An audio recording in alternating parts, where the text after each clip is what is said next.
We all live with a lot of comparison and judgment, and this is a really big element of imposter syndrome. So as I'm Huge. talking about this, and I'm saying to the people that are listening, think about when some new project comes up for you, and then have a look at your measuring sticks, I call them, because we all have measuring sticks. How we measure, how do I measure up? And the essence of imposter syndrome is I'm never enough. I constantly doubt myself, and I can't even put a foot forward unless I know everything. And why is that? Because maybe someone will realize. They'll realize it's actually underneath. So there's these feelings of maybe I'm not good enough and being really hyper vigilant about how you are and what you're presenting. But underneath it, the essence is, will people see that I am a fraud?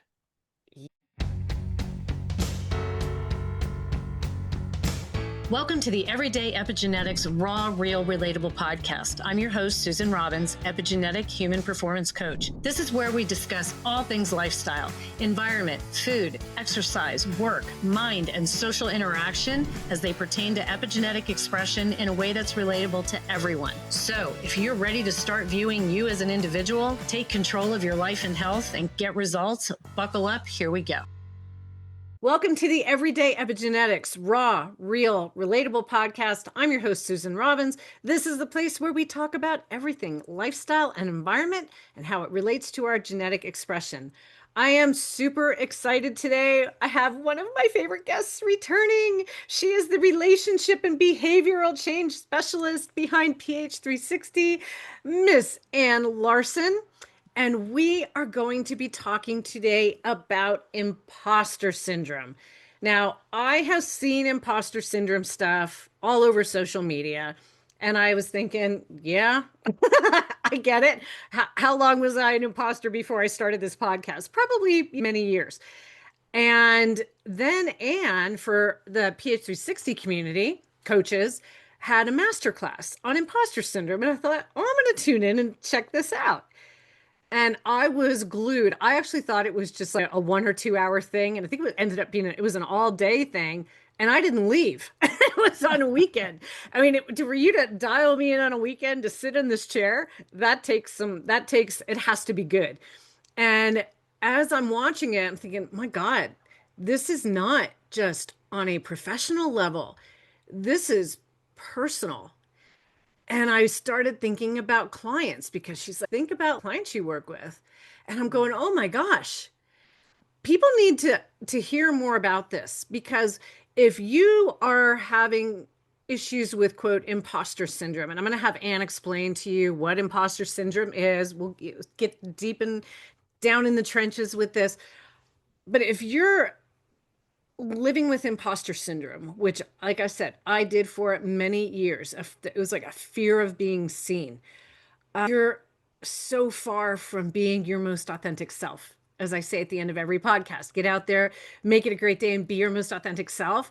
If I'm doing things that are imposter syndrome, I'm a hypocrite. And it made me rethink, like I'm saying this at the end of every podcast. Holy crap. So I am welcoming the lovely Anne Larsen from way across the pond in Australia. She is joining us, and I'm going to have Anne introduce herself because she, Anne, welcome back. And I want to also say that we've done one on sex and intimacy with the around epigenetics, and the one we did, the very first one we did 2 years ago now, was on relationships, and that is still in the top 5 over the last 2 years of all my podcasts. Fantastic. So It's great. It's people, great to hear that it's helpful, right? That people yes, relate I to mean, that. people love what you're putting out there. So the information is fantastic. So tell us, yeah, tell everybody who the heck you are, because it's amazing. And I'm just so glad you created the time to come back on. I'll keep it short because I've been doing what I do for 40 years, Susan, just over 40 years. So I often say, wow, my little social work degree took me so far. So that's how I started as a social worker. And it's actually really important because when I look at a person, I want to understand them in their whole context. Right? And that's the way that I was trained. We have to look at people and think about things happen to people, but how they make meaning of what happens is what is really important. So anyway, I've done all sorts of things in my career because I started when I was only 22 years old. Actually, to 20 years old, I worked in a youth refuge for the first time. So I've worked in all sorts of areas of mental health, right from psychiatric hospitals to emergency services when I was younger. I trained as a family therapist as well.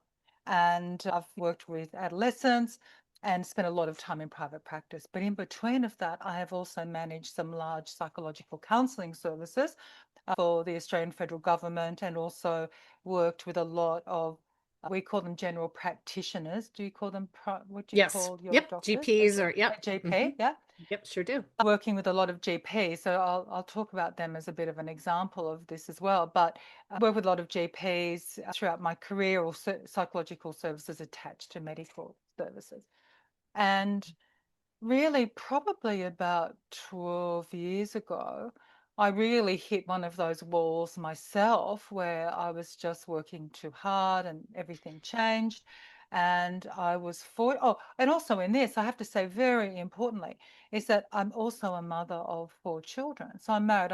While I'm having this busy work life, which I'm very passionate and committed to. So I've done a lot of different kinds of modalities and styles of therapy, but it always boils down to what I'm most interested in, which is what I want to say even about this imposter syndrome and anyone who listened about relationships.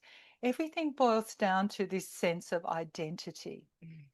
Who do I think I am? When you talk about that authentic self, who do I think I am?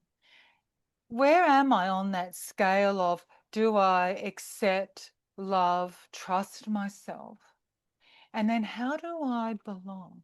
What is my relationship? How we keep on talking about attachment theory, but we have this attachment to society because as human beings, we develop these ideas about who we are before we can critique them. This is the importance of living the examined life. And that sometimes when people over the years they've said, oh, but aren't people just being like self-indulgent or one? So, oh, no, no, no, no, no, no. Because it always starts with you. It starts with how imbalanced you are. And like I would have said in relationships, the best person to have a relationship with is the person who is in balance, who's self-aware. And when I say in balance, I don't mean you're always perfect and you're right in the middle. I just mean for you and your neurobiology, that you've got some self-awareness, and most of the time you can act in accordance with your values. What is most important to you? That's what I mean about being balanced, that you've got some sense of, this is how I want to show up in the world. So you can see how, as I'm talking about this, it's really important when we think, as I show up, do I show up believing this is my authentic self? Or am I showing up believing that in reality I am being an imposter? And it's it's really interesting, Susan, because it's not a mental health diagnosis, right? You won't find it in the DSM-5. It's not The a imposter diagnosis. syndrome? Yeah, yeah, it's not a diagnosis. It's a syndrome. It's a phenomena where what we see is that they actually think 70% of people have experienced it at some time. So I'm going to say to everyone who's listening to us to say, think about, I'll tell you when it's really going to show up is when you embark on some new project. And this might be, we could talk about you with your podcast. You embark on some new project. What happens when you do that? Because it's depending on how crippling, I'll say, your imposter syndrome is. So let's always think about the continuum. So there's one end of the continuum, which is you've got imposter syndrome. It is jumping all over you. You're living with it 100% of the time. It's affecting your profession. It's affecting your relationships, everything about your life. You're almost frozen in a state of inaction. because you feel like you almost can't do anything in an authentic, genuine way. You And always feel like you're pretending. that's really imposter syndrome there. Is that kind of keeping you frozen where you are? Yeah, so this is a good point, because I'm sure we'll get to that as well, that it's imposter syndrome also is living in our nervous system, right? So that's the extreme. So using the word freeze, and we definitely should talk about that. If you're in that crippling state, it means that your nervous system is definitely in that thing that we call the dorsal vagal, or that freeze state. And you can't do anything. And that's not only a small amount of people are there. Then we've got this whole continuum. And at the top of that continuum is something that I would say I'm in, which is you just asking yourself all the time, what am I really bringing to the world? Is this good enough? Do I need to? How do I fix this up? I mean, I still very rarely go into anything without some preparation, because I just really want to be just providing the best that I can be at all times when I'm out there, or when I'm teaching or whatever. Here I'm talking about my career and I stopped, but now, as you know, I'm the We're rolled into I imposter was much syndrome. more interested in that, in what is that now I just discovered this PH360 that you talk about all the time. And interestingly, over all the many years of doing different sorts of workshops and different healing modalities and therapy modalities, and having people say to me, oh, you should train in, the trainers say, oh, you should train in this, you're really great at it. I must be like, no, it's not quite enough, or it's not quite right, until I found PH360. And I was just, oh, please, please let me get onto this team and be part of this. So I am their director of coaching, which is where the behavior change comes in. But I also have worked as a family and relationship therapist for a very long time. So as well as having a lot of personal experience. So as I'm getting older, my family's growing, and now I just had my fourth grandchild, which is Yay! also really, Congratulations. lovely. And so I think that this whole idea about helping people be that, in that place of the genuine self, so telling them about, is that, and this is what you talk about on this podcast all the time, or the authentic self, that's quite a hard question to answer, but I've never found anything like the Shay app and the PH360 information that just helps. You don't have to have that. Guess what? If we were all super emotionally intelligent and everyone was emotionally intelligent around us, and we never projected our own rubbish onto other people, and we saw them for who they really were, and we loved and accepted them, probably don't need to know about this, right? Just love and accept ourselves and others. How beautiful. But actually, we're not It's not even close. we're not like Oh, that, right? So, oh, and in fact, we all live with a lot of comparison and judgment, and this is a really big element of imposter syndrome. So, as I'm huge. talking about this, and I'm saying to the people that are listening, think about when some new project comes up for you, and then have a look at your measuring sticks, I call them, because we all have measuring sticks. How do I measure up? And the essence of imposter syndrome is I'm never enough. I constantly doubt myself, and I can't even put a foot forward unless I know everything. And why is that? Because maybe someone will realize. They'll realize it's actually underneath. So there's these feelings of maybe I'm not good enough, and being really hyper vigilant about how you are and what you're presenting. But underneath it, the essence is, will people see that I am a fraud? Yep. And you can see how important, in fact, in a way, it's more devastating in relationship than it is in your professional life in lots of ways, because we can even pretend for a while in our professional life, and certainly social media has made this worse, right? Because on social media people can pretend really well, can't they? Like, It's so all easy. everything on social media is fake. And now, that's oh, that's right? right. Really I are think, people.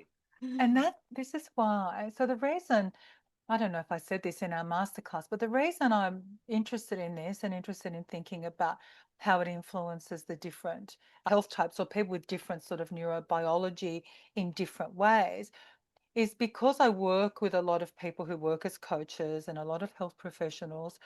And I guess a lot of people who are also very successful in life, but they still have this because this is the 70% of people experience it at some time. And I think about 30% of people who are very perceived as very successful also suffer from this thing called imposter syndrome.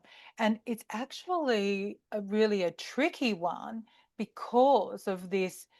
Funnily enough, it can be hard to learn not to have it because part of it is, oh my God, like just saying classic with CBT, whatever, cognitive behavioral therapy, go, all right, exposure. All you do is you expose someone to that situation. That doesn't help. If you're exposing, but you're just being an imposter, and then when someone goes, oh, but how could you think you're an imposter? You did a great job. Oh, no, no, no, no. I'm hopeless. I don't know very well. And this will be your excuses, everyone. You'll go, no, I just prepped really hard for it. If it was just natural, I'm terrible at it. I'm hopeless. But I prepped really hard. Or for other people, what will happen is they'll start to procrastinate.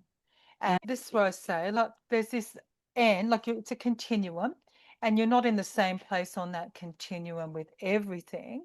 But let's just say in a relationship, like we know how it works in relationships. When you first come together and you're all drugged up on all those neurotransmitters.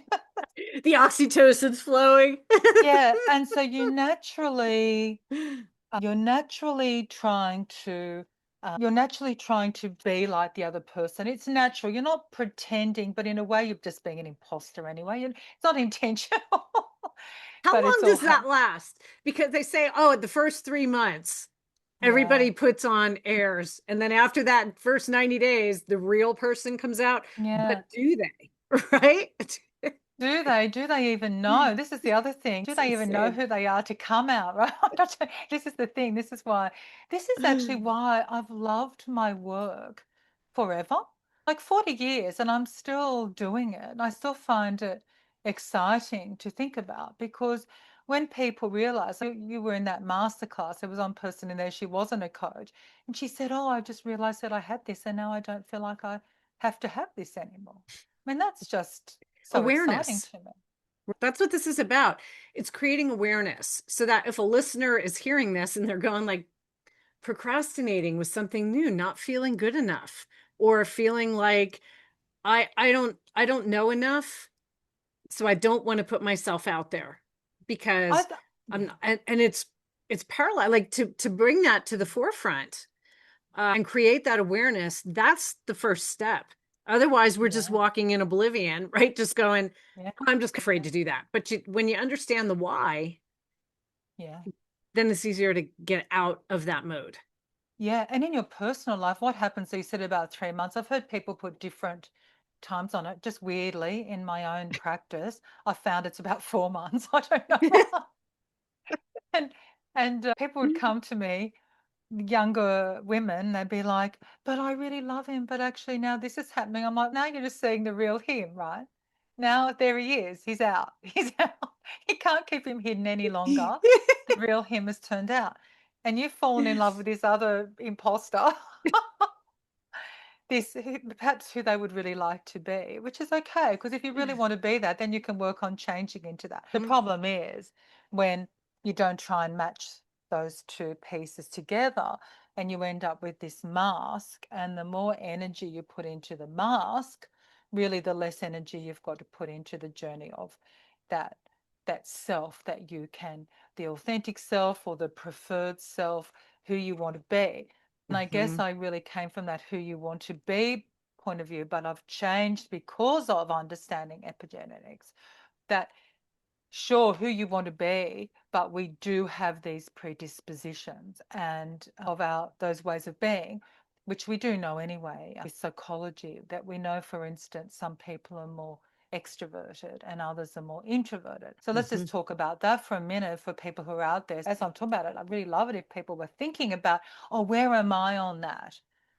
Now, if you PH360, if you're at the top of the circle, activated connector, to a lesser extent guardian, you will tend to be more on the extroverted side. Now, this is important to know. Am I extroverted? So where do I get my energy from? Do I feel invigorated by being with people? Or are you like me? I love being with people, but then I'm like, whoa, that is enough. Way. And I was thinking about this because of activators and because Susan, my three daughters are all activators. I'm And sorry. we're coming home from something with my oldest daughter. She's delightful. She's absolutely delightful. She's so extroverted. And we're coming home. We spent all day together. And she's like, Mum, I don't know why. Her husband must have been with the kids or something. And she goes, Mum, will I come in and watch it? Will we watch a movie together? I'm like, no, please. Go away. Leave me alone now. I have to go and sit by myself. I'm not even going to talk to my husband. I'm just going to plug Netflix in or something. Please, no more stimulation.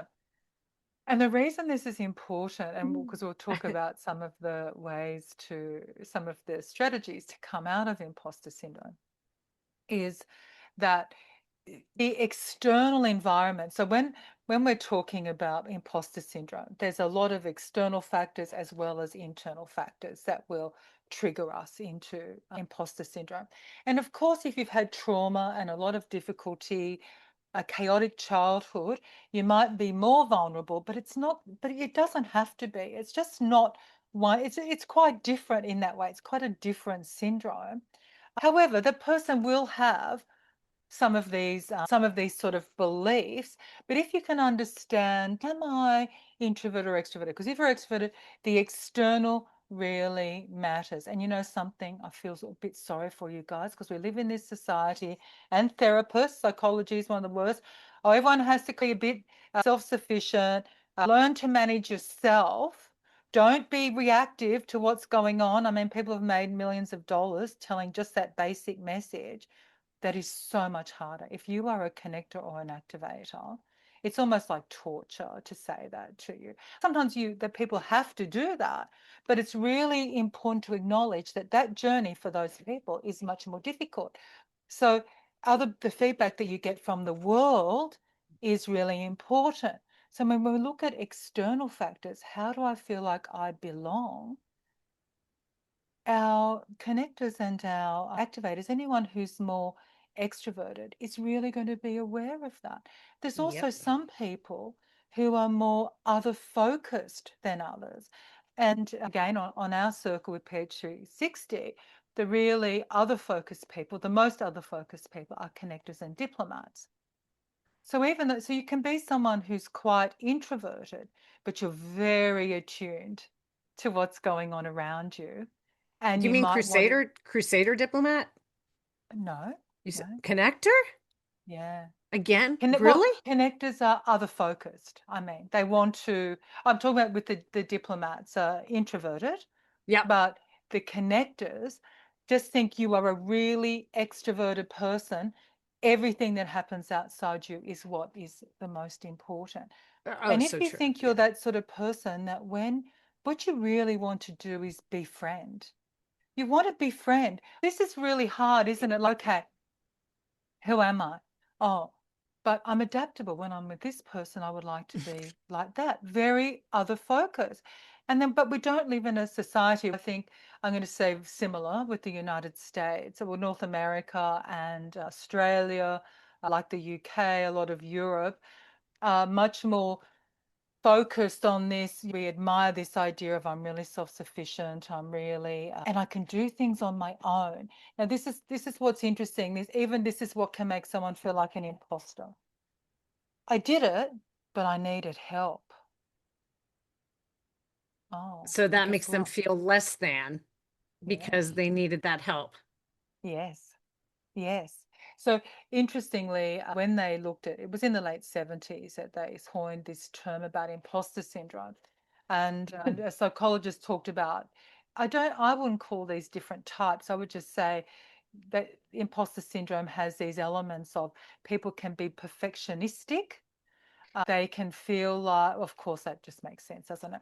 But they can feel like they must be the expert. Unless you've mastered everything, then you don't deserve to be the expert. Then we've got the natural genius. If it just doesn't come easily to me, then I'm not good enough.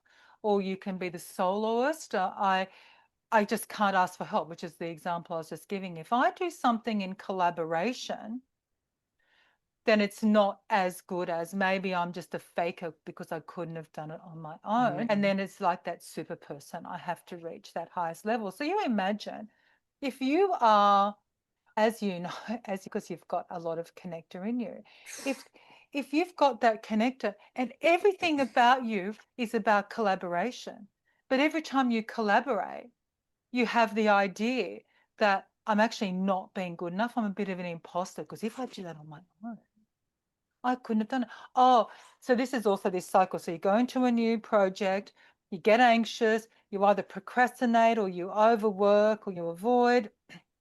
You do it, you get a bit of relief, and then you start justifying why you're hopeless, why you're really not quite good enough. So the self-doubt comes in, and then we'll start going, oh, but if I had to do that by myself, I wouldn't have got that done. If I didn't have this. So it's really interesting. And even though they're very closely tied, like not good enough and self-doubt, also, can I even have a voice if I'm not an expert? Which is actually one of the things I love about this whole movement that happened a long time, it seems quite a long time for me, the lived experience person. I love that. I love now that you can be an expert because you've got lived experience without having to have a PhD, right? You're just an expert in your own life. I think that's a beautiful thing, and you have something, really have something to share with that. But if you're doing that afterwards, you say, oh, you know what? I did a good job, but I had to do so much work to do that, that really I'm a faker. That didn't just come naturally to me. So you can see there's all these different elements of that. And actually, I'd be really interested now to ask you, so where do you think you stood in this when you were like moving up towards doing the podcast? Oh, I was so afraid of what everybody would think. Yes. That I would say something wrong, Yeah. put out wrong information, or give a wrong opinion. Because this really is, I mean, I do give lots of opinion here, but like you said, it's lived experience, right? It's I don't have a bunch of degrees or anything. I'm a retired police officer turned coach, but I have 10 and a half years experience. I have over 7 years experience in genetics. But yet for me, it's like that's not enough. I don't have the educational credentials, but what really do they matter, right? If I'm getting results, I'm seeing what I'm seeing, and I'm not saying that this is coming from my educational background, but this is coming from what I see on a daily basis working. So it was that fear of all of that coming out and someone going, this chick's stupid. Like, right? That fear, because I've wanted to do this for years, but I was so afraid of being seen. And being an activator, connector, you're too much. You're always too much. And literally told with the exact words, Susan, your delivery sucks. So here, like that's what I've been told. Like I would talk and someone say, your delivery sucks. You're harsh and blah blah blah. So the thought of bringing that out there for the world to hear and see me, like it would be one thing if I wasn't on YouTube, but I'm on YouTube, so people are seeing me. It was terrifying. Yeah. Well, I think Terrifying. this is the thing I will say again when I said to people, what's the difference? I'm saying there's these things. So there's introversion, extroversion. Are all self-focused and really has, I'm going to say stable and reactive. Now, again, we think about, and this is where I think what are people to understand their relationship with society. Do you live in a society that says that reactivity is not as good as? Because this is what happens with our beautiful activators and our connectors as well, that They're reactive. They've got a lot of amygdala activity. This is neurobiological. We would never have got here, Susan, without activators, because you're the ones that go, I don't care. I don't know what's on the other side of that big pack of bush, but there could be something for me to kill and eat and help the whole tribe survive. I would have been back going, I don't think so. I'm going to need to explore that a lot more. And let me just gather some information from like all around everyone that ever could have possibly walked through that kind of bush before.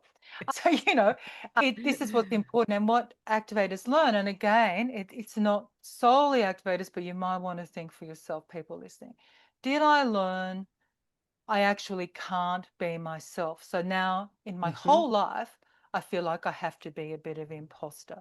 And because Yes. now if someone loves and cares for me, but they don't see all those bits. They haven't seen it. In Australia, we call it spitting the dummy, which is, they haven't seen me like spit the dummy. I got to write that down. They haven't seen that about me. They don't know that.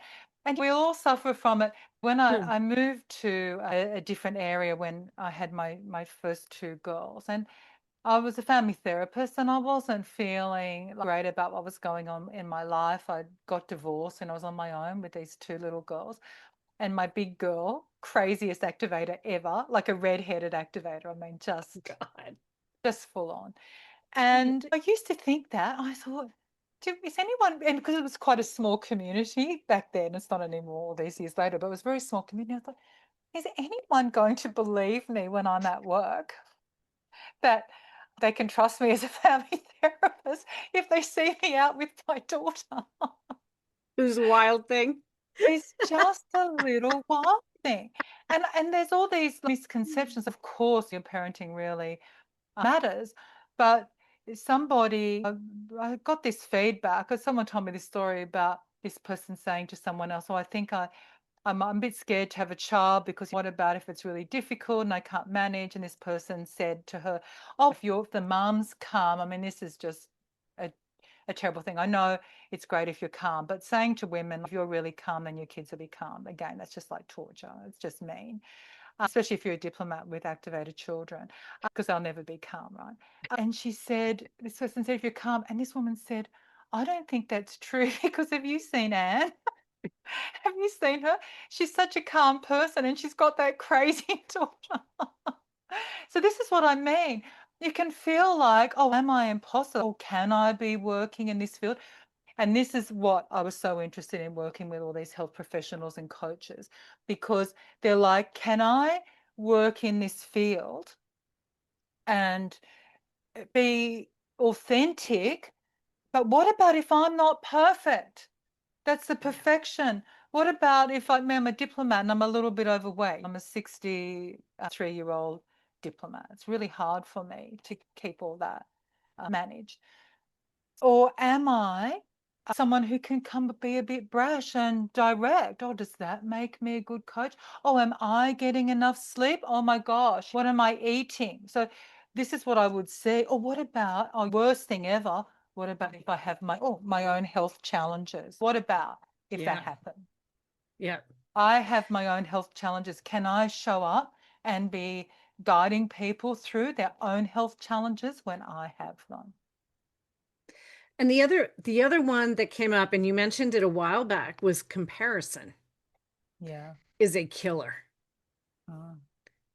That one I think is massive when it comes to imposter syndrome.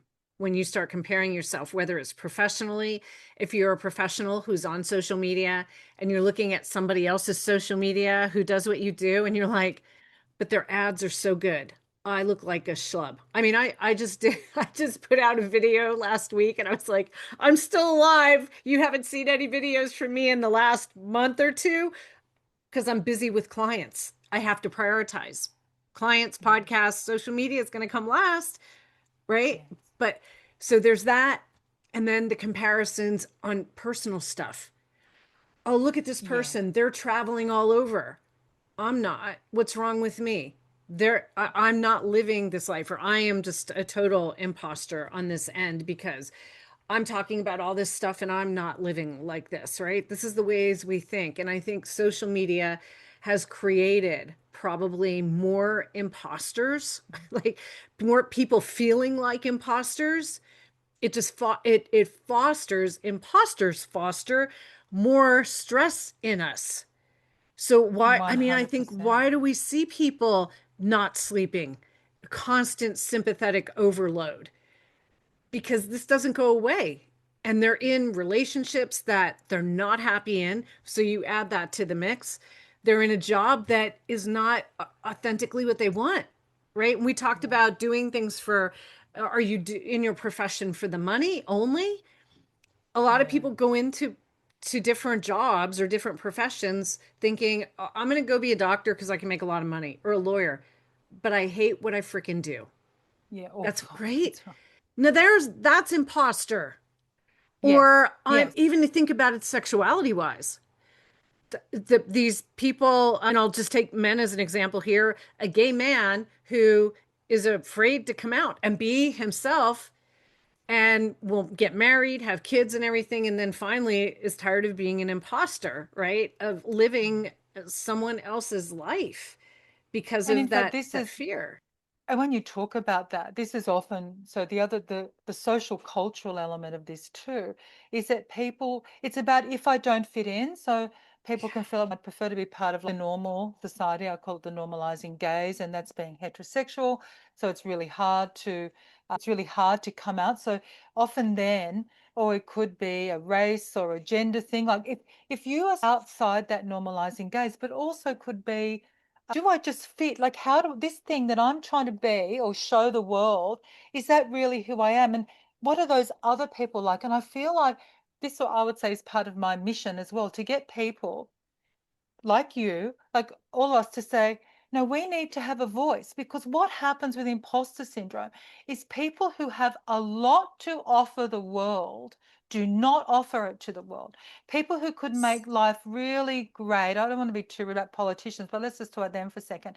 People will come out. There's people, some influencers, some very successful people, but actually they probably carry those dark triad traits. They're narcissistic, and they've got some psychopathy, and they're Machiavellian, right?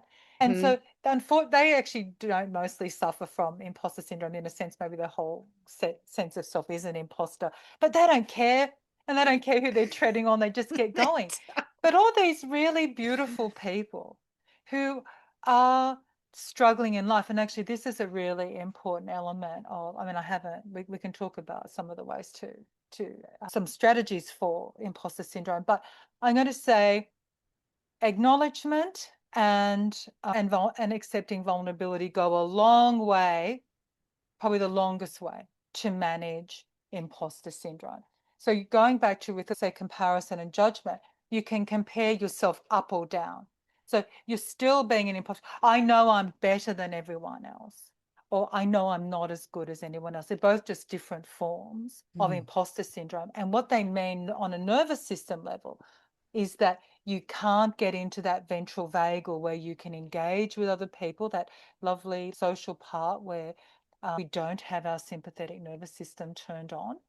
So we can just relax into it, accept people for who they are, stop judging. Because the other thing that I always have found funny over the years is that people don't understand that if you're judging, if you're doing comparison and judgment about other people, you're definitely doing it to yourself. They're like, no, no, I'm just judging them. Oh, no, no, no, you're not. You're living with comparison and judgment in here.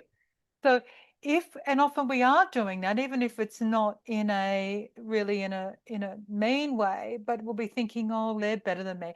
So it's really good to just also accept vulnerability. And and again, think about when you go into a new situation. I have to say here, one of the best strategies that works for whoever you are is embracing the growth mindset. Because as soon as you say, I'm not there yet, it stops you going into that feeling lesser than idea. Mhm.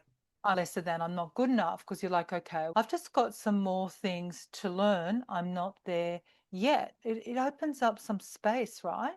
Some Yeah. freedom for you to say, oh, maybe there are some things that I need to know, but I don't know them Yeah. And this is what I saw with, and again, the other thing is people think, oh, you're only going to have imposter syndrome about things that maybe you feel like are the weaknesses in your life or the challenges in your life. But actually, this is why I've worked with imposter syndrome for a long time, because when I would be in rooms doing mental health training with GPs, they don't even want to give an answer to something because it's not in their wheelhouse and they're used to being really smart. They don't want to appear not smart.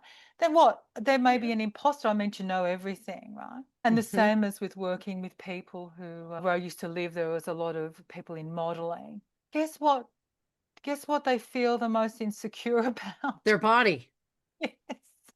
They care about what they look like.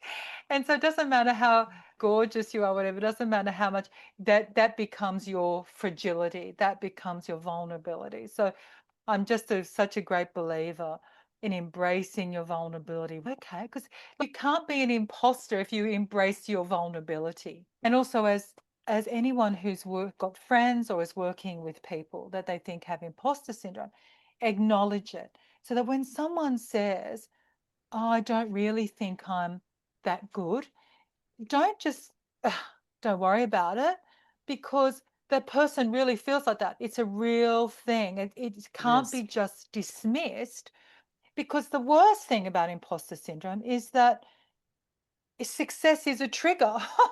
Success is a trigger. So, do I really deserve this? Now, maybe more people will see me.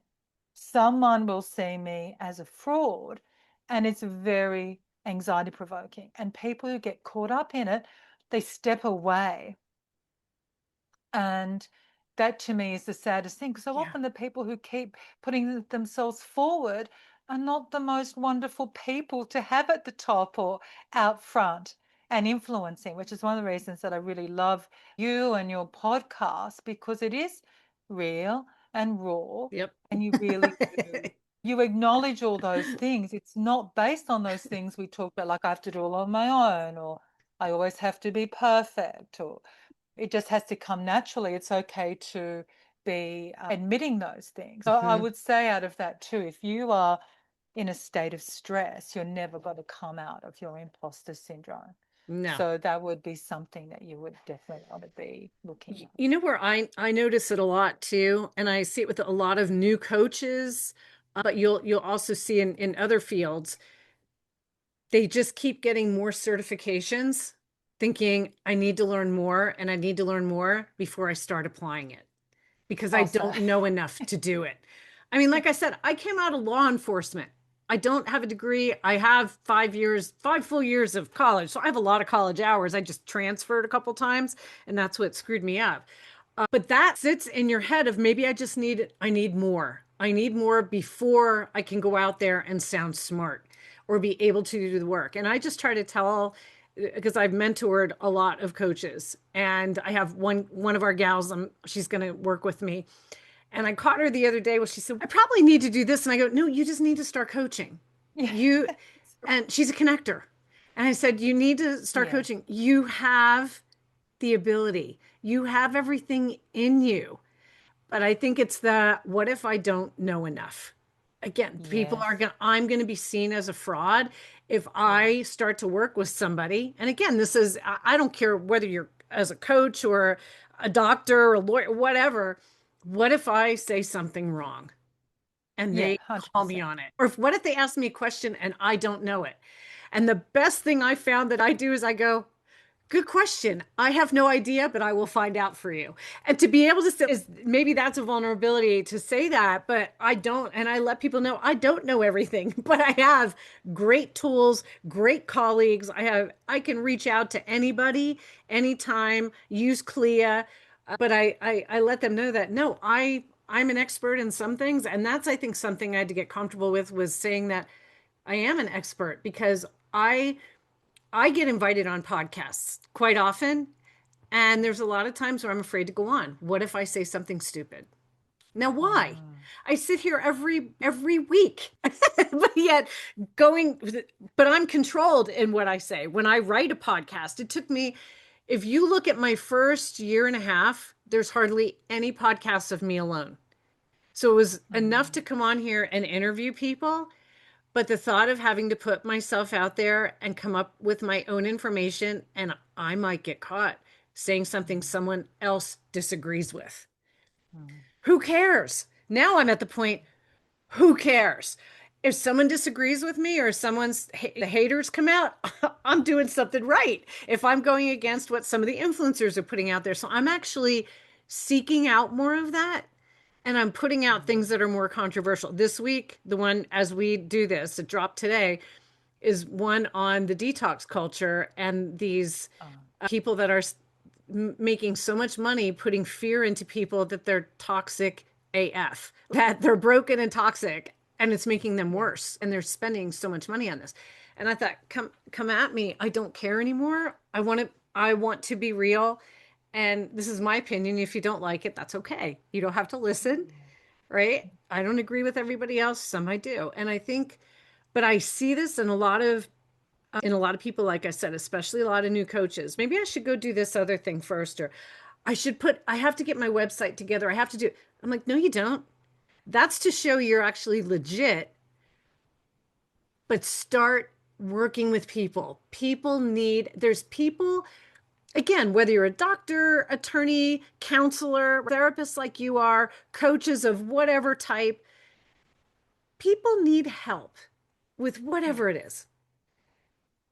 And in fact, Susan, this is that thing, the research still shows that what is so important is how that person shows up. When you have someone that feels seen and heard, understood, they are not judged. I mean, everyone gets into the empathy thing. I always say it's really about if you can open up a space where they're not judged and you allow them to move into that space and start to create some sort of life that they've always maybe wanted but didn't even know, then you are doing an amazing job, because you are able to do that. Because we still don't, we live in a culture, like, how easy is it to just go and get advice? If you say, I'm having this going on, or these people come at you.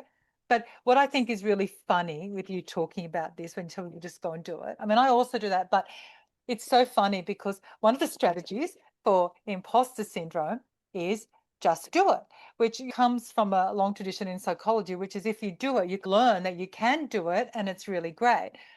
But that I've written on that, it's okay, that's a really good activator and crusader strategy. Terrifying a for everybody diplomat else. might just go, oh, hang on, no, I need to think about that. So there's some things that you can do. Like, you can just really look at the facts. Now, depends how good your observer is. Your observer is that thing. I mean, isn't our mind amazing? Our mind, our soul, whatever you're going to call it, so amazing.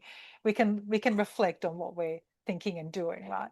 So you get that, and you say, what is really going on here? Like, how am I really being perceived? What's good? So that's pretty good for the bottom of the circle. It's pretty good if you're someone who loves to use your prefrontal cortex. So you want to sit down, think things through, probably on your own, and then you might grab someone to be a sounding board for that. So that's a really great strategy. You might be, again, not so great for someone who is a connector or an activator. What would be really good for them is that they just do it. Just do it, but also not in that, like you said, not in that freeze state. So if you do it, you need someone to unpack it with afterwards as well, that you can really, because that's another strategy for some people. It will be just talk to somebody, just express your feelings, and attached to that is get some feedback from some other people. Now, of course, you have to choose who those people are, obviously, because otherwise you could be crushed by what they're saying. You could feel crushed by it. So really think about someone that you could trust. But for some people, sharing their feelings is really not good. To, like, what? I don't want to do my feelings. So this is why I think this is what I like about epigenetics, because you can look at anything and you can Google, you go, okay, these are the strategies for this. So I'm going to say to everyone, choose the ones that resonate for you. Because if you're an extrovert, having someone else involved in that process is going to be really, really essential. Whereas some other people might be much better off just saying, oh, I can just do this. The other thing, one of them is that I really like that you do, is that you're always, I think, modeling is self-compassion. How am I kind to myself? How am I mindful of what's going on? And my favorite is, can I be in touch with common humanity? Now, common humanity is the opposite of comparison and judgment, right? Yes. common humanity is I am a person like everyone else. I have these struggles. This happens. There's things that we can't get around there. And everyone struggles to a certain extent. Of course, this is where what you were saying, social media makes that worse. Although I think people are getting onto that now, aren't are people understanding that now that it's all really not You true, know, or is it still I doing that? think it's still doing it. And now I think even more than ever with the advent of so much AI, where now you see a video come up and you're like, now you question it. I don't even know if it's real anymore. No, But I know. do you still have people that aren't questioning it and believe it and start comparing again? Yes. Look at all the GLP-1s and Yes. the Ozempic faces we're seeing. Yes. The bodies that of especially the guardians, your bigger people that look like, where did this body go? They're all bone. They're all bone now Yeah. with this drive to be thin, to be, Yeah, and I and think that's that this comparing. yeah, it is about comparison, and then also then it's this drive of I will be good enough. If Yes. I lose some weight, if I get another degree, if I do this course, if If I do this because I'm not good enough now, so if I do more, then I'll be good enough. But the whole point of understanding imposter syndrome is those things actually they can make it worse because actually 100%. putting yourself through the mill, becoming just acting on acting on the voice of the imposter syndrome. You need to be better, you need to know more, you need to look better, blah blah blah blah blah blah. And I was saying to you that we do live in this weird society. I was saying to you before that Gillian Anderson, who's, sort of one of the gorgeous people, was saying about being over 50 and women becoming invisible. Women become invisible in certain areas over 50 because of societal pressure that says you're meant to be young, you're meant to be slim, you're meant to be beautiful, but you're meant to be beautiful like a 25-year-old or a Yeah, 20-year-old, not with beautiful like a 60-year-old or a 70-year-old or an 80-year-old. And just like in our society, like you said, it's like the thinness thing. My joke is that with comparison judgment, so when I grew up in the 70s, what was in, it was just post the 60s and Twiggy, and I grew up in a Twiggy. beach culture. And so everyone Talk had to be about that. thin and blonde and brown, but Yes. thin, thin. So of course, now I understand they had their Yeah. censors or crusaders. And then we had this bit of a nice change. I think a lot of it is to do with J-Lo, where that South American mesomorphy, where you could be shorter, rounder, have The curves be came really in. curvy. But I Yes. was like, it's been since the Middle Ages that the diplomat body, which can have tummy, no, we have not come back into fashion. So, but it's really important to understand. So this is also, you can see here the opposite of judgment and comparison is acceptance. Also accept this. It's accepting yourself, but it's also accepting I might have imposter syndrome. Next time because it happens with me all the time, I'll get over some hurdle. I'll go, oh yeah, like I'm totally confident about all this stuff now, 100% fine.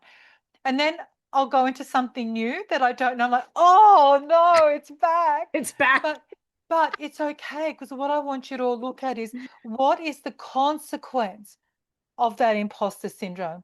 You're probably going to have it at some time during your life. Anyone who tries, anyone who wants to be bigger or better or offer anything into the world, they are going to experience that. So when you're doing it, have a look at and say, what's the influence of this? If it's making you silent, question it. Go and talk to someone about it, like your friend, your family, a therapist, coach, a therapist, whatever. But if you're up the more flexible end, where what it's making you do is just learn a bit more in a way that's helpful to you, helping you actually grow, then go, yay, embrace it. I acknowledge it. And you know what? Next time I do something really big, actually, as I'm saying this, I'm like, oh, I'm not looking forward to that, but it'll probably happen. It keeps on happening in my life, so I'm sure it will happen again. Where you think, oh, next time I'll embrace it. In fact, I'll try and really remember this next time because when I moved into PH360, it was all based on the physical, even though I really understand the neuroscience of the nervous system and of mental health, that part of the physicality I really was on top of. But all the other stuff, Susan, I just had no idea. And then I'm meant to be an expert. I'm the director of coaching, right? So I'm teaching people about this stuff. And then, oh gosh, it was a bit hard. It's like, Yeah. because I don't actually know this, but I didn't get frozen by it, but I did embrace a lot of learning about it. So I learned a lot. So that's what I mean. Where are you on the continuum? It's okay. And like you said, still do it. If you can want to learn more, I'm like you. I've said to so many people in the old days, it was get a business card. Now it's, I don't know, just get something. Just tell, what I say to them is just tell people you are this. This is what you are. Yes. It's just that, just Yes. do it. Just move into that space. I am this, because until you do that, and whatever prep you might need to go there, all the other stuff is just a response to imposter syndrome, and you won't change it by continually jumping through the hoops of the voice of imposter syndrome. And same with a relationship. When you meet somebody and you start dating, what about, how do I say this? What about consciously being aware of allowing your true self to show from the beginning? Yeah. Because why, if you're not going to fit with somebody because of how you guys like being too different, and like we talked about on the first podcast we did with compatibility, if you're that different and you're not meant to be together, why would you want to waste that time? And why Oh not yeah, just why do say you, like, this is why do you want to form an emotional attachment to someone who's right? actually, they don't even value you? And in fact, this is one of the things I find really important, like advice I would give is, know what you value about yourself, because what you value the most highly, you will not be happy unless you have a partner that also values those things highly. Because I've been a relationship therapist for a long time.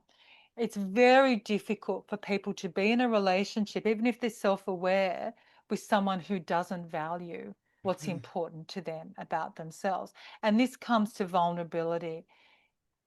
Embrace your vulnerability, because then you can say to people, oh, look, I'm being like this and this now. Really? I remember the first time I was engaged to my husband and I was going through a really rough time and I was quite anxious. And I remember saying to him, and again, I'm a therapist, right? Yeah. That's something like, oh my gosh, I work with people with anxiety and depression all the time, and I'm really being so anxious myself at the moment. And I remember saying to him, I'm really anxious. And at that point, we were engaged, but he was living, finishing off a house like a couple of hours away. So he wasn't around and we weren't living together. I had two little girls. I'll never forget, because he said to me, oh, and everyone has like nervous turns. And if ever you need me, whatever's happening in the middle of the night, you can just ring me. So And you were right able to then, just be you. And there you had that acceptance of saying, this is who I really am, bro. yes, Like, but isn't it? That's right. But if he was the sort of yeah, person that would say, "Oh, get it together," or exactly. "Oh, Later. oh gosh, are you being a bit needy," or whatever, then you know this is the wrong person. So I couldn't agree with you more. From the Mhm. beginning, try and express some of who you are, and even if you're not feeling those more difficult emotions or issues that you might have, just express them, because then when it shows up, you can say, yeah, this is what I meant. It was real in this situation. I have Yeah. difficulty with this. And it would be wonderful if we're just talking about hetero relationships here. Wonderful also if men, heterosexual men, could embrace that more as well, because it's easier to approach life in general and the people in life if if you can embrace your vulnerability. I'm Yep. such a big one for embracing vulnerability. Yeah, It's I'm so just important. for just being who you are. I mean, you pictures on the dating apps, and they'll have a picture of them. Obviously, they were younger, and you scroll down, and they're like 50 pounds heavier. The hair is now white, and you're going, Oh, why did you why? not represent? And I actually said, this is a true story. Last week, this guy reaches out, just emails me on one of the dating apps. And for those people, hey, I'm single and looking, just for all you listeners out there. If you know anybody, send them my way. But anyway, he reaches out, and his pictures were dated 2013. Okay. Oh. And he's in his 60s. There is usually a very big change in how someone looks between their 50s to mid 60s, right? 100, yes, of course there is. This is not judging. I'm 60. I know I'm getting more wrinkles. So I messaged back and I was very nice. And I said, your picture is like 2013. That's quite a long time. That's 13 years ago. Do you have recent pictures? Because it's important for me to represent ourselves authentically here. And his response was, Susan, really good luck. Happy hunting. That's what he said. I'm going. So there was somebody who talk about Wow. imposter. Yeah, could not And come I out think from behind that. these are the types of things, no, that they can't come out. And I think that's what we see on social media with all the filters. So it can, the impostering can be anything, whether it's just like, I'm going to stay in school forever and never come out because it's too scary to come out and actually put something applicable out, like start applying myself, or put the filters on because God forbid somebody sees what I really look like. Yeah. And it's safer to be the imposter, but it might feel safer at this time, but it's not safer for you because your body Mm. knows the internal stress that's creating Yeah. is stifling to the body. And this is again, this is so important because actually I just finally changed my picture on Facebook and got Dr. Cam to update it because my photo is about 6 years old. As you say, there's a big difference even as you're getting older. But it was a particularly good photo, and then they did something to it. I look too young. I'm embarrassed about it every time I look at it. I feel embarrassed that because it's not who I am It's not who now. you It's are. okay. I've updated it now. You can have a look on Facebook. I don't go on Facebook really, but I thought I can't stand having that out there because then there comes a time when push comes to shove and you are who you are, right?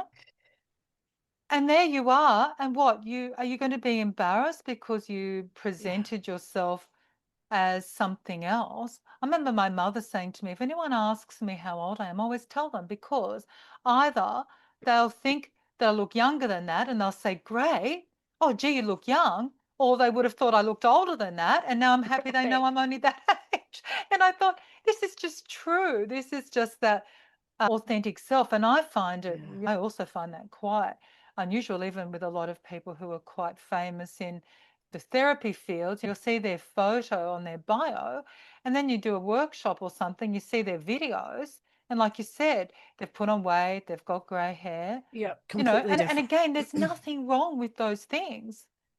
But, but, but trying to, I just, almost a part of me doesn't really even understand why we try and want to have a mask. Because I guess 40 years of seeing people suffer under masks. And I guess I'd finish off by saying one of the things I love the most about my job, it's not really my career, whatever, is that I have learned from my clients. I've learned to be less judgmental. I've learned to be less living by comparison and judgment. I've learned about vulnerability, acknowledgement, about acceptance. And I think that I'll often be with someone over the years and think, oh yeah, gosh, I've got a bit of that. And of course, that's not about me, so I don't go into it in my mind, but I put a little flag on it for later. And I love it. And then I get to talk through accepting parts of yourself that you don't accept. And I get to benefit from that myself as well, right? Absolutely. That was, I think, probably the biggest thing that becoming a PH coach did for me, to not judge, was really seeing how people are different, how we are Yes. created so differently. And I mean, I guess the whole world of epigenetics, but especially the PH 360, looking at how the predominant hormones of each of the health types, how it drives them. And it helped me not only accept other people, it helped me to accept myself for the first time in my late 50s. But to But I really had see that people who too. they are. Yeah, I mean, I had that too. I've been a therapist for years, and then I Yeah. just, for 30 years at that point, or almost 30 years, and I was like, oh my gosh. My thing is, I'm not even a real girl, I'm a diplomat. Just even things like about negative thinking. This is why I said everyone, like, it's just amazing. The app, it's not even very expensive. It hasn't actually gone up in, the app No. itself hasn't gone up in the 10 years since I've been around, hasn't gone up in price. Nope. When you, like, just for me, like the negative thinking thing is that you thought maybe my own negative thinking was probably one of the things that drove me into being a therapist and being so fascinated. How do we manage our negative thinking and our emotion? I know all of that. There's a lot of positives. It made me, I think, a very good therapist. Then I see it and it goes, oh, diplomats, they've got a tendency towards negative thinking because of their sensitivity to serotonin. I'm like, yes, it does. Yeah, I get And it. even at that point, I could accept it more. This Yeah. is this is why it's so great having a profile, because you look at it, you go, oh, that is really part of my biology and my neurophysiology. And I can fight it and be miserable if I want to. But if I embrace Yeah. that, I can be, if I can accept that about myself and then lean into what are really my neurobiological strengths, then this is again, when I'm sitting by myself, how can I live my authentic self? And I do think that what they call the lifestyle section, but particularly the mind, the career, the social, but also the place as well, right? All those ones, just not the food and exercise. If you look at those, you get such a great idea about this is actually biological. This is how I am. Yeah. Yeah, So it's I my love it. biology. I have shirts that have my podcast logo on it, right? And on the back in big letters it says it's my biology. Dot dot Yeah. dot. It's my biology, right? Because I it's love what it it. is. And it was a client that termed it. She got back together with her girlfriend who they would make fun of. They'd come home from playing pickleball and my client wanted to keep her stuff separate, right? Liked her Yeah. space. No surprise if you diplomats. Yeah. Yeah. Yeah. And the girlfriend would come over and put her stuff right in there and all. And she's like, they would fight about it. And they actually broke up. And then Mm. she came on and was working with me. She's like, so I'm actually created this way to need my space, like literal space, my place. And I said, yeah. And so she goes to the girlfriend and was telling her about it. She's like, this is just, it's, I guess it's my biology. She goes, I just keep telling her, it's my biology. They made it into something fun and got back together. Um, Yes. And you know what? It's because, and I would have definitely said this in the relationship podcast, because we meet people and we think, oh, I like this, this, and this about you, but I don't like this, this, and this. And you know why we don't like this, this, and this? Because it triggers us. That's why we don't like it, right? yes. And Yes. so we go, that person's just not right for me. I don't like that person. They're wrong. And so what happens when you understand it, that it is your biology? Then you say, you are this whole person. The bit about you that makes you fun and spontaneous also makes you a bit unpredictable and you're not planning, and that freaks me out a bit. But I'm like this. So when you understand that about each other, oh gosh, it's so powerful. And that's what I It found as is. the biggest thing that changed as a relationship therapist is when I could explain people's dynamics. I mean, I always knew the dynamic was there, but when I could say there's a biological underpinning to Bingo. this.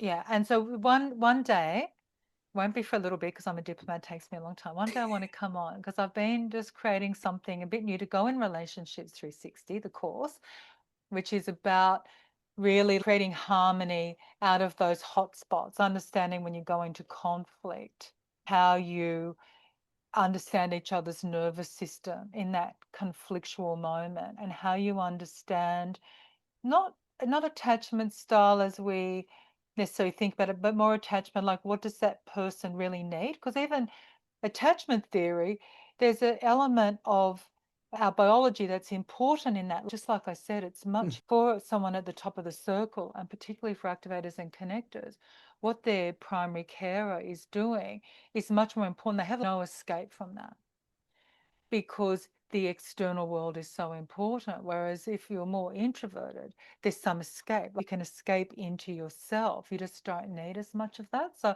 I'll look forward to talking to you about that another time. That's going to be a good one, because these women especially, and I used to have a male connector too, that are in the longest dysfunctional relationships are activators, like 145s. Oh, yeah, interesting. Yeah. And it's like wrecking their body. Yes, of Because course. it's this constant state of stress. And because they they they can need that. stay in fight flight for a very long time. But as you know, they also suffer terribly from oxidative stress. And Yeah. so they've got all this constant inflammation. They've got the capacity hormonally to stay there, but it's like anything. Everything's like a blessing and a curse. Those things have got both elements to that. Yeah, that's what I was saying. It's tearing their health up because of all that oxidative stress. The cortisol is through the roof, affecting bones. I'm going, Yes. like, how are you getting? I'm gonna get a bone guy. I'm working on getting a bone person on here too to talk about this. Oh, How interesting. cortisol affects. Why am I seeing so many women in their 40s and 50s with osteoporosis? Are you kidding me? I mean, I'm trying to connect these dots. That's what I'm doing with what, again, I'm bringing on here, trying to bring guests on here to work, to look into things that I am seeing in my practice, because there's things that we see that are supposed to be pretty rare, and how come they're not so rare now? And I think these are the important things to talk about, not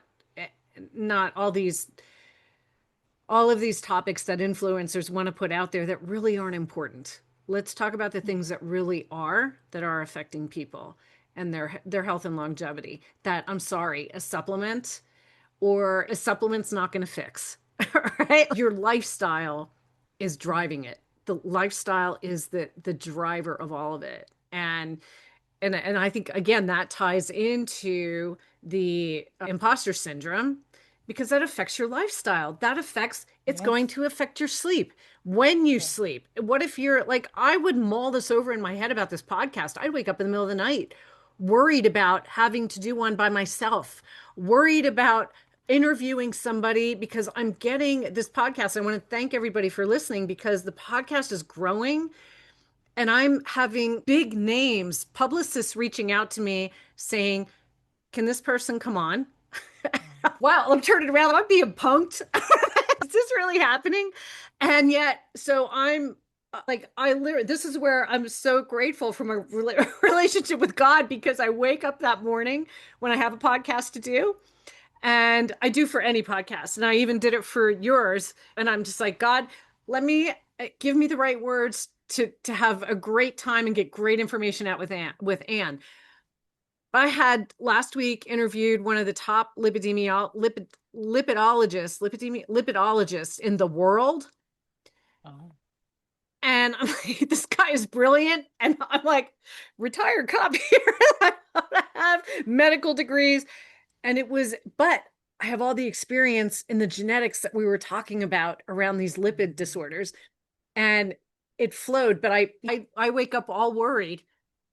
Am I going to be an imposter? Right. So it doesn't, like you said, consider that a new project, right? Every time it comes up, I think I feel so comfortable with you because I have a relationship with you. We flow. I know it's going to be great. But that thought of, somebody new coming on, what if I say something wrong? So, like you said, it comes back. It'll come back. But how do you quell that? So for me, it's I go into prayer to bring that inner peace in and go, he's got me. I am enough. I know my work. I've been doing this long enough, right? And that's, if you don't have somebody, like you said, to bounce that off of, but if you do, get out of that hole and bounce it off of somebody. And I started this podcast, and I'm going to give him a shout out here. And I probably never thought I would shout him out on any of my podcasts, but T Row, a guy I dated for a short time, it was only about a month. And we were on a hike. And I told him, I just said, He's a crusader, 100% crusader. I said, I've been really wanting to do a podcast, but I'm afraid to. And he turned around to me on the trail. He was in front of me. He turned around and he's like, what are you waiting for? Oh. You have to do this, Susan. What are you going to wait for? And it was just like, the crusader way, they're right at you. So I'm very grateful for him for having me sound that board off of him, be my sounding board. I just threw it out there, very vulnerable, and was like, do it. So look at you, you were vulnerable. Yeah. You shared your feelings about it. You listened to somebody else about it, which are like 3 of those strategies they talk about. And then it worked. And the other one is now this acceptance to say, you know what, before I get someone who's amazing or a specialist or whatever, I just know I'm going to expect it. I just accept I'll have a bit of imposter syndrome because I have chosen to get out of my comfort zone a lot. I've actually chosen a whole path in my career which makes me get out of my comfort zone a lot. Good on me for doing it. But of course, you're going to have imposter syndrome. Yes. This was such a fantastic conversation. Thank you. Thank you. I'm hoping that even if one person out there heard this and it touches them and they come out of hiding and do something or stop comparing themselves and learn that self-acceptance, this podcast was 100% worth it. And that's what I say. If we can make a difference in one person's life, that's more than most people can say. And I think we did that today. I love you. I adore you. And I am so great. And you are going to come back and talk about the relationship thing because we know everybody wants to know about relationships because no one knows how the hell to have them anymore. Yes, that's definitely getting worse, isn't it? Unfortunately. Yes. Okay, lovely. Thank you so much for the conversation. I really enjoyed it. Thank you. Yes, and we will have all your information in the show notes like we have before. Great. So if anybody wants to reach out or anything, what's the best way? Because you're not taking any clients right now, or are you? I've got space. It's very unusual, but I've just got space for a couple of people. So what I can do is that I just have an email that's only for that. It's just Anne Larsen, ANNELARSEN, Anne Larsen Consults, CONSULTS @gmail.com. So I do have that for that. I would just say that I have very limited capacity because I do mostly I'm educating and working on creating more courses, creating a master's at the moment. I also love and need to still see people, right? Because that also just keeps me alive in that area. And I'm such a great believer in what you said. I'm such a great believer, maybe a bit of a hackneyed expression now, but like the pebble in the pond, every time anything changes in anyone, then they influence a whole range of people around them. So we just need to keep doing that. So yeah, I have a little mini bit of capacity. Maybe it would just be like a first in, first served thing. See, so people, and I'm telling you because I have done some work with Anne and she is fantastic. And I have actually sent clients to her as well. And they rave about her. So thank you so much for joining us. Thank you, Anne. Thank you, everybody. Thank you. Get out there, make it a great day. Be your most authentic self for real. Thanks, Susan. Bye. Bye. Thank you for tuning into my podcast. If you enjoyed this week's episode, I'd love for you to share it with someone who'd find the information useful. Please leave a review anywhere you listen to podcasts, and it'll help the information get out to others. If you're interested in seeing if we're a great fit to work together, the link is in the show notes below where you can sign up for a free consultation with me. So go make it a great day and let your authentic self shine.